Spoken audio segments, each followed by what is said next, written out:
Hello praise the lord everyone. प्रभु की स्तुति करता हूँ एक बार फिर से कि आपके समक्ष मुझे आने का अवसर दिया। मेरे प्रियो, मेरा आपके बीच में आने का मकसद ये है क्योंकि बीते दिनों में मैंने एक प्रश्न अपनी कलीसिया में अपने लोगों से मैंने पूछा। और मैंने पूछा था ये प्रश्न कि अगर परमेश्वर आपको अपनी सामर्थ से परिपूर्ण कर दे तो उस सामर्थ का उपयोग आप किन चीजों में या किस तरीके से आप करेंगे। सबने अपने अपने उत्तरों को दिया और सबका जवाब अपनी जगह ठीक है, सही है। लेकिन मैं इस जवाब को कुछ और ही सुनना चाह रहा था, क्योंकि जब हम वचन को पढ़ते मेरे प्रियो तो परमेश्वर का वचन मुझे और आपको एक सही शिक्षा और एक सही मार्गदर्शन देता है। अक्सर हम इस बात को देखते हैं और इस बात को अपने जीवन में हम आसपास के जीवन में देखते हैं कि जब हम और आप अपने जीवन में उस परमेश्वर की जब सामर्थ को प्राप्त करते हैं, या दूसरे शब्दों में कहा जाए, कितने हैं जो परमेश्वर की सामर्थ को अपने जीवन में पाना चाहते हैं।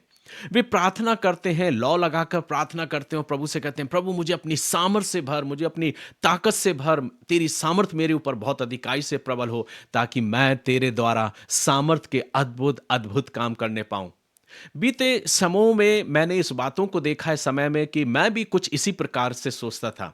मैं प्रार्थना करता था कि प्रभु मुझे अपनी सामर्थ से परिपूर्ण कर, तेरी सामर्थ मुझ पर प्रबल हो, ताकि मैं तेरी सामर्थ में होके तमाम सारे उन अद्भुत और उन कामों को करने वाला हो सकूं जो आज लोगों के लिए आवश्यक है, लोगों की जरूरत के अनुसार है। अक्सर हमारी सोच कुछ ऐसी होती है, लेकिन जब बीते समय से जब मैं परमेश्वर के वचन का मनन कर रहा था और लगभग 2-3 दिन पहले जब मैं अपने पर्सनल डिवोशन में था और मैंने परमेश्वर के वचन को पढ़ा, तो मैं इस बात को जानने पाया कि परमेश्वर की सामर्थ का सही उपयोग किस जगह। आज दुनिया भर में लोग परमेश्वर की सामर्थ का उपयोग अलग अलग तरीके से करना चाहते हैं और वो कर भी रहे हैं। मैं ये नहीं कह रहा कि वो गलत है या सही है, लेकिन मैं ये कहना चाहता हूं कि अगर ईश्वर आपको अपनी सामर्थ्य से परिपूर्ण करे तो आप उसका उपयोग किस रीति से करेंगे या किस क्षेत्र में करेंगे। आप इसका प्रश्न, इसका जवाब आप स्वयं इस संदेश में दे सकते हैं, या जब मैं डिवोशन दे रहा हूं उसके बाद आप अपने जवाब को मिलान कर सकते हैं। जो मैं सोचता हूं, जो मैंने विचार किया, मैं अपने उत्तर को आपके बीच में रखने जा रहा हूं। अक्सर यह देखा गया है कि हम सामर्थ की तो बात बहुत करते हैं कि परमेश्वर अपनी सामर्थ से हमें परिपूर्ण करे और परमेश्वर अपने अनुग्रह से हमें भर दे, उसकी सामर्थ हम पर प्रबल हो ताकि हम बहुत से सामर्थ के काम करने पाए। हम सामर्थ के काम भी करते हैं, बहुत सारी सामर्थ के कामों को करने के लिए हम अपने आप को तैयार भी करते हैं, लेकिन हम वहां चूक जाते हैं जहां पर हमें वास्तविक सामर्थ की जरूरत होती है। जब हम विपरीत परिस्थितियों में होते हैं, जब आंधी और तूफान हमसे टकराते हैं, हमारे शरीर रूपी घर से जब टकराते हैं, तो हम चूर चूर हो जाते हैं, हम टूट जाते हैं, हम बिखर जाते हैं। रियल सामर्थ, रियल पावर की जो उपयोगिता है, जो जरूरत है, वो ऐसे ही समय में है। मेरा जो जवाब है वो ये है कि मैं परमेश्वर की सामर्थ का उपयोग अपने जीवन में उस तरीके से करूंगा जब मैं कमजोर अपने आप को महसूस करूंगा, जब मैं विपरीत परिस्थितियों को अपने जीवन में देखूंगा, तो मैं परमेश्वर की उस सामर्थ का जो प्रभु ने मुझे दिया है उसमें मैं अपने आप को प्रबल बनाऊंगा और परमेश्वर के उस मार्ग में विपरीत परिस्थितियों में भी परमेश्वर की राहों में आगे बढ़ता चला जाऊंगा। उसका उपयोग मैं इस रीति से करूंगा। अब मैं से कुछ परमेश्वर के वचन से कोटेट करके बताना चाहता हूं। परमेश्वर के वचन को अगर आप खोलेंगे तो लिखा है फिलिप्पियों उसका 4 अध्याय और उसके 13वें पद में परमेश्वर का वचन यूं कहता है। पौलुस फिलिप्पियों को पत्र लिख रहा है और कह रहा है, जो मुझे सामर्थ्य देता है उसमें मैं सब कुछ कर सकता हूं। जो मुझे सामर्थ्य देता है उसमें मैं सब कुछ कर सकता हूं। परमेश्वर जो सामर्थ का देने वाला है, पौलुस कह रहा है, जो मुझे सामर्थ्य देता है उसमें सब कुछ कर सकता हूं। अक्सर हम इस सामर्थ का उपयोग कुछ गलत तरीके से ले लेते हैं और कई बार परमेश्वर के वचन का उपयोग या परमेश्वर की वचन की बातों को कुछ कहीं और ही मोड़ दे देते हैं। आने वाले दिनों में मैं परमेश्वर की हर एक आयत का सही उच्चारण या सही तरीके से उसको लोगों के सामने कैसे प्रस्तुत किया जाए, उसका गलत हम संदेश ना देते हुए, गलत उसकी टिप्पणी ना करते हुए, इस बातों को मैं आपके बीच में रखूंगा। यहां पे वचन कह रहा है, जो मुझे सामर्थ्य देता है उसमें मैं सब कुछ कर सकता हूं।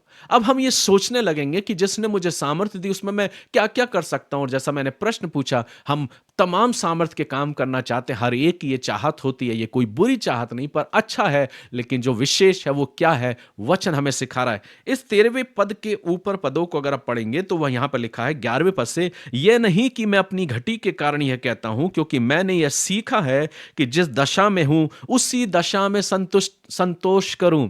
यह है वो सामर्थ की उपयोगिता। पौलुस आगे कहता, मैं दीन होना भी जानता हूं और बढ़ना भी जानता हूं। हर एक बात और हर सब दशाओं में मैंने तृप्त होना, भूखा रहना और बढ़ना घटना सीखा है।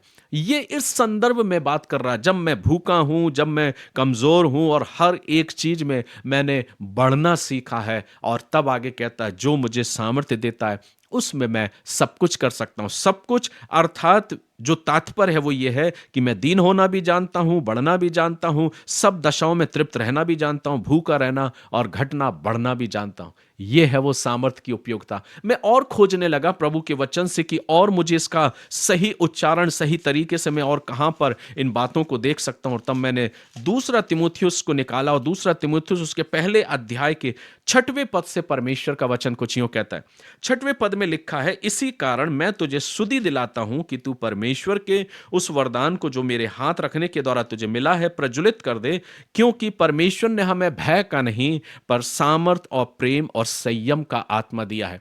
परमेश्वर ने हमें भय का नहीं पर सामर्थ का आत्मा दिया। अब वो सामर्थ का आत्मा क्या कर रहा है? 8वें पद में लिखा है, इसलिए हमारे प्रभु की गवाही से और मुझसे जो उसका कैदी हूं। पौलुस कैदी है और कैद में रहते हुए कह रहा, लज्जित ना हो पर उस परमेश्वर की सामर्थ के अनुसार सुसमाचार के लिए मेरे साथ दुख उठा। उस सामर्थ के अनुसार, उस सामर्थ के अनुसार मेरे साथ सुसमाचार के लिए दुख उठा। अर्थात जो सामर्थ है वो किस लिए उपयोग कर रहा है? परमेश्वर के कार्य में दुख उठाने के लिए। कई बार जब जीवन में हमें दुख तकलीफ परमेश्वर की सेवकाई में आते हैं तो हम बड़े निराश हो जाते हैं, हम हताश हो जाते हैं और फिर हम कहते हैं प्रभु हमारी प्रार्थनाओं को नहीं सुन रहा, हम कैसे अपने जीवन में आगे बढ़ें। लेकिन पौलुस से सीखिए, पौलुस कह रहा है, पौलुस अपने वचन में लिख रहा है, वो कहता है कि परमेश्वर की सामर्थ के अनुसार सुसमाचार के लिए मेरे साथ दुख उठा।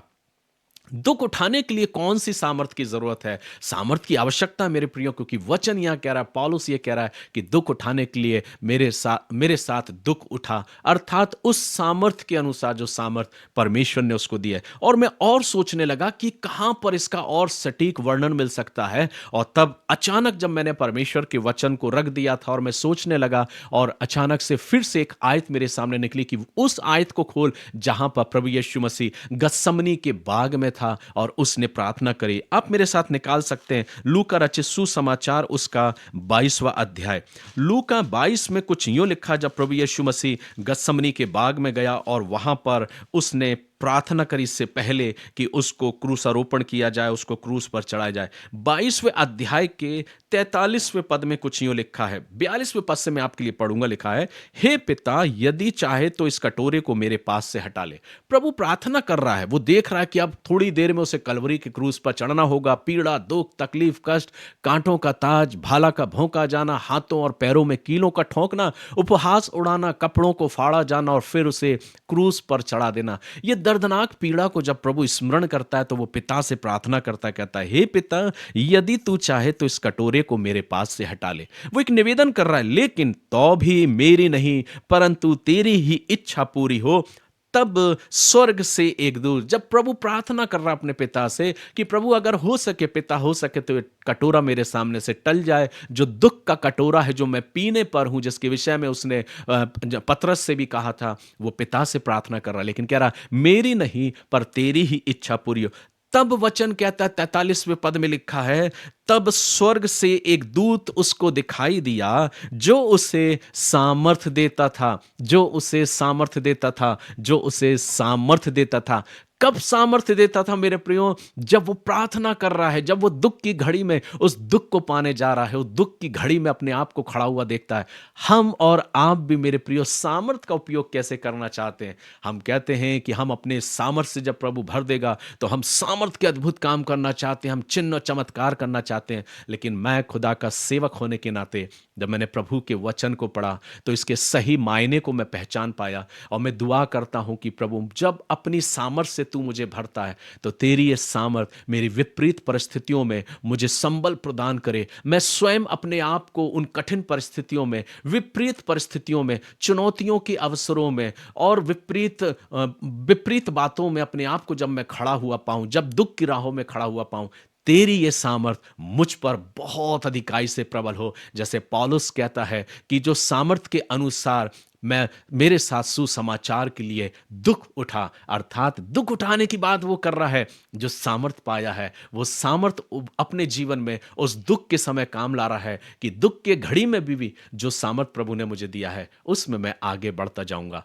जो सामर्थ परमेश्वर ने, जो सामर्थ स्वर्गदूतों ने प्रभु यीशु मसीह को समय दिया कि वो सामर्थ में और अधिक प्रबल होता गया और प्रभु यीशु मसीह उसी सामर्थ में होके उस कलवरी की राहों पे आगे बढ़ा। आज आप और हम अपने जीवन में प्रभु की दी हुई सामर्थ को कैसे उपयोग करना चाहते हैं। मैं विचार करता हूं, सोचता हूं कि आपने आज मेरे इस प्रश्न का उत्तर जरूर पाया होगा। मैंने अपने प्रिय लोगों से भी इसका प्रश्न का जवाब पूछा था। मैं आप सभी का धन्यवाद देता हूं, मेरे कलीसिया के प्रत्येक सदस्यों का, जिन्होंने बहुत ही गंभीरता के साथ, बहुत उत्सुकता के साथ अपने अपने जवाबों को दिया। ईश्वर आप सभी को बहुत अधिकाई से आशीष दे। लेकिन साथ ही साथ हम इस बात को स्मरण करें कि जो परमेश्वर का वचन कह रहा है कि मेरे साथ दुख उठा, परमेश्वर की उस सामर्थ में सुसमाचार सुनाने के लिए मेरे साथ दुख उठा, अर्थात वो सामर्थ मेरे ऊपर इसलिए प्रबल होती है कि मैं विपरीत और कठिन परिस्थितियों में प्रभु के मार्ग में आगे बढ़ता जाऊं। जब सारी चारों तरफ विरोधाभास हो, सब तरफ चुनौतीपूर्ण अवसर हो, ऐसे समय में उस सामर्थ में आप अपने आप को मजबूत पाएं। ईश्वर पिता आप सभी को अपनी आशीष दे। अगर आपने आज इस प्रश्न के जवाब को पाया है तो आप परमेश्वर के नाम की महिमा करें, अपने आप को तैयार करें और प्रभु के नाम की स्तुति और बड़ाई करें। God bless you. प्रभु आप सभी को बहुत आयत की आशीष दे। God bless you.